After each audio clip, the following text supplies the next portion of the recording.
سلام، به به به، موشکاف مخلص همه شما بیننده های خوبه، اونم به صورت دربست.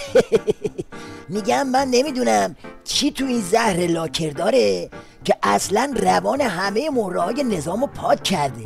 یعنی یه بلایی سر آخونده آورده که خودشونو جر و باجر میکنن. مگه علی گدا پس پری شبا نگفت که آقا آمریکا نباز تو عراق دخالت کنه؟ مگه نگفت؟ ما معتقدیم فتنه ای رو که امروز در عراق افتاده است، این فتنه رو خود عناصر عراقی میتوانند کفایت این رو دارن که اون رو از بین ببرن. هیچ احتیاج به دخالت دیگران نیست. اینی که گاهی شنیده میشه از آمریکایی‌ها در مورد دخالت در عراق، ما به شدت با این مخالفیم.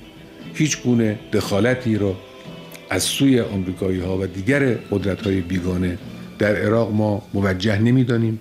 آخه دلنگون، اگه موجه نمیدونی، اگه مخالفی، پس این هویج فرنگی چطوری تو تیوی ریشت ثبت شده؟ این تیوی ریشه درست کردی یا تیوی تیشه که داره تیشه به ریشت میزنه؟ حالا آمریکایی ها میگن که ما دخالت نمی کنیم، در حالی که بر اساس یکی از بندهای توافقنامه امنیتی که در سال 2007 امضا شد و بر اساس اون آمریکایی ها در پایان سال 2011 نیروهای نظامیشون رو از عراق خارج کردن. آمریکایی ها متعهد بودند که به دولت عراق در راستای تقویت پایه‌های نظامی و امنیتی کمک بکنن و در واقع کمک آمریکا به دولت بغداد برای غلبه بر چنین بحرانی یکی از تعهدات آمریکاست و حالا آمریکایی ها با صراحت اعلام میکنند که ما در این پرونده مداخله نظامی امنیتی نخواهیم داشت. دیدید؟ از اون طرف علی گدا میگه آمریکا نباید دخالت کنه، از اون طرف زرزرقامی این کارشناس گوشتکوبو آورده تو تیوی ریش تا از شیطان بزرگ گله کنه که عمو باراک چرا خلف وعده میکنی؟ آقا بنده موشکافی چی نمیگم، شما بگی. ولی فقیه از این ضایع تر میتونه تو انظار عمومی خودشو ضایع کنه؟ تازه اینکه چیزی نیست، ورق پاره اعتمادو ندیدید؟ روزنامه نگو، زهرنامه بگو. ریشه های ماجرای عراق فراموش نشود.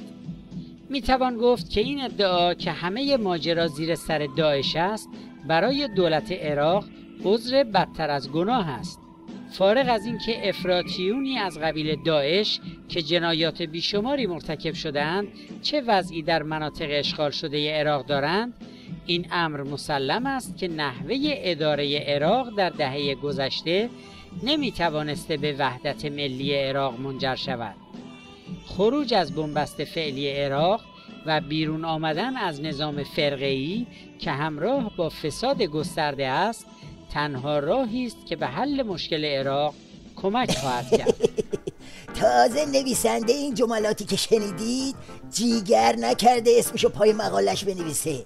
البته سردبیر این ورق پاره جای اسم نویسنده میتونست بنویسه باراک اوباما، چون یارو برداشته مصاحبه اوباما رو کپی پیست کرده تا مبادا یه وقت میز مذاکره چپ بشه. والله بنده موشکافم تو ابعاد جرخوردگی ولایت موندم، از شما چپنون 2.5% بیشتر نگرفتم. خیلی وضع خرابتر از این حرفاست، خیلی.